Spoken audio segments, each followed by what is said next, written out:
Bonjour chers otaku, je me présente, je suis Olivier de Parlons Otaku et aujourd'hui je suis en charge de vous présenter l'univers créé par Sugaru Miyake, le prix du reste de ma vie. Le manga est sorti au Japon en 2016 et il est disponible en France depuis 2020. C'est un manga de type shonen, dramatique, psychologie et romance. Le manga a été écrit par Sugaru Miyake et il a été dessiné par Shuichi Taguchi. L'éditeur original est Shueisha et en France, c'est Delcourt Tonkan qui s'occupe de la publication en France sur la collection Moonlight. Le manga est d'une série de 3 tomes seulement et il y en a 2 qui sont sortis actuellement en français et le manga est disponible au Québec. En fait, j'ai dit que c'est Sugaru Miyake qui a créé le manga. En fait, c'est plus ou moins vrai. Sugaru Miyake écrit des romans. Il a écrit plusieurs bons romans au Japon et plusieurs de ces romans ont été repris par des mangaka pour en créer plusieurs mangas. Et celui-ci est un de ses plus grands œuvres qu'il a fait au Japon. Alors sans plus tarder, voici le résumé de la 4e de couverture du manga. Kusunoki était un enfant plein de rêves et d'ambitions. Désormais jeune adulte désargenté, il entend parler d'une boutique où il est possible de vendre des années d'espérance de vie. Après estimation, son espérance de vie a été évaluée qu'à quelques milliers de yens. Il décide toutefois de la vendre, à l'exception de ses 3 derniers mois. Le compte à rebours est désormais lancé. Avec cette épée de Damoclès au-dessus de sa tête, il va alors envisager son avenir autrement et peut-être apprendre la vraie valeur de la vie. Alors voici la version manga du célèbre roman de Sugaru Miyake. Pour 3 jours de bonheur, j'ai vendu le reste de ma vie. Cet univers est issu de l'auteur suite à une réflexion qu'il a eue avec un ami lors d'une journée banale. Cette réflexion est sur la question philosophique de est-ce que vous seriez prêt à vendre des années de votre vie à l'échange d'une grosse somme d'argent. Alors, le créateur de cet univers a décidé de créer une histoire où le personnage devra faire face à cette grande question. Pour mettre en contexte, étant jeune, Kusunoki avait fait une promesse avec son ami d'enfance, Himeno. Les deux étant âgés de 10 ans, Himeno lui a demandé s'ils pouvaient se marier si les deux ne sont toujours pas en couple lorsqu'ils seront rendus à l'âge de 20 ans. Sauf que rendu à l'âge de 20 ans, Kusunoki a perdu tout contact avec son ancien ami. D'ailleurs, il n'a aucune vie sociale. Sa vie consiste à travailler et à vendre ses effets personnels puisqu'il a vraiment besoin d'argent pour pouvoir se nourrir. Alors qu'il vend ses CD usagés, il se fait conseiller de se rendre à une adresse spécifique qui pourrait peut-être pouvoir l'aider face à sa situation. Étant curieux, il décide de se rendre à cette adresse et il se fait offrir 3 choix. 1. Vendre sa santé. 2.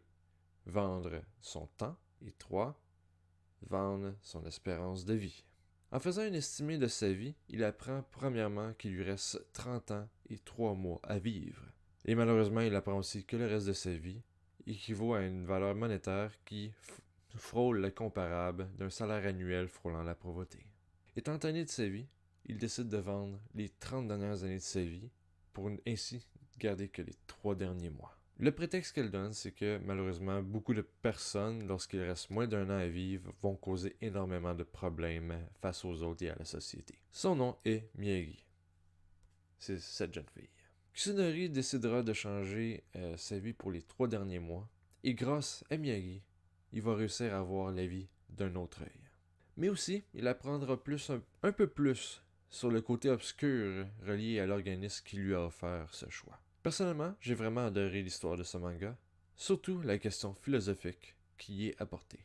Et je persiste sur le philosophique, car la question n'est pas si simple que ce qu'elle paraît. Dans la situation du manga, les valeurs des années d'espérance de vie est influencée par la qualité de celle-ci. Donc, plus les années sont bonnes, plus elle a une grande valeur monétaire. Alors, si la valeur monétaire revient à être très faible, plusieurs personnes peuvent se dire, bon, puisque ça ne sera pas des bonnes années de ma vie, tant mieux si je les vends. Mais d'autres pourront dire que la valeur n'est vraiment pas assez haute. D'ailleurs, celle de Kusunori frôle la pauvreté pareil. Et ils vont se dire, je préfère vivre le reste de ma vie pareil et espérer que l'organisation se trompe. De l'autre côté, si la valeur de ces espérances de vie est haute, plusieurs vont se dire « Ah, mais le montant a une bonne valeur et ça devrait être une bonne idée de les vendre ces années-là. » Mais d'un autre côté, d'autres personnes vont se dire « Ah, mais si la valeur de ces années-là est haute, ça veut dire que ça va être de très bonnes années pour moi. Est-ce que je voudrais risquer de les vendre et de ne pas vivre ces merveilleuses années? » Alors, c'est une question très intéressante qui plusieurs personnes peuvent avoir des réponses différentes selon la situation qu'ils vivent. Sinon, je pourrais même rajouter, relié à l'histoire, que les personnages sont vraiment très bien faits. L'évolution de Kusanori est très intéressante et vraiment bien apportée dans le manga. Car tranquillement, grâce à l'évolution du manga et grâce à Miyake, on apprend tranquillement pas vite qu'est-ce qui s'est vraiment passé dans les 10 dernières années de Kusanori. Même qu'à plusieurs reprises, Miyagi va révéler à Kusanori ce qui aurait pu se passer s'il aurait fait d'autres choix lors de ces 10 dernières années.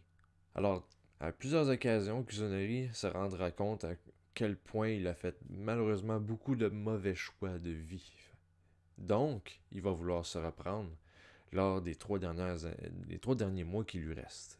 Sinon, pour le côté du dessin, je n'ai vraiment rien à redire. Les personnages et les détails sont vraiment très très bien faits selon moi. Juste pour donner quelques exemples, voici un peu les détails des personnages, les dessins, c'est vraiment très très bien fait, je n'ai vraiment rien à redire au niveau des dessins. Et ouais, c'est juste pour donner un dernier exemple en fait, vraiment les dessins bien apportés, les détails sont quand même très importants et vraiment je trouve que l'idée des contrastes de couleurs sont très bien faits. Aussi, j'aimerais apporter que Delco Tonkan nous a offert une jaquette qui, selon moi, est très très belle avec de belles couleurs. Juste donner une idée, ça c'est le début du manga. Et la fin du manga est quand même, je trouve, le niveau des couleurs est vraiment très belle. Puis la jaquette est vraiment de belle qualité. Personnellement, j'aime beaucoup même les reliefs en rouge qu'on voit à quelques reprises qui est relié avec le numéro du 1 du tome. Donc vraiment, vraiment très belle jaquette. Alors pour toutes ces raisons, je suis obligé de donner à l'univers le prix du reste de ma vie, la note de 9.5 sur 10. Un des meilleurs univers manga que j'ai découvert en 2020.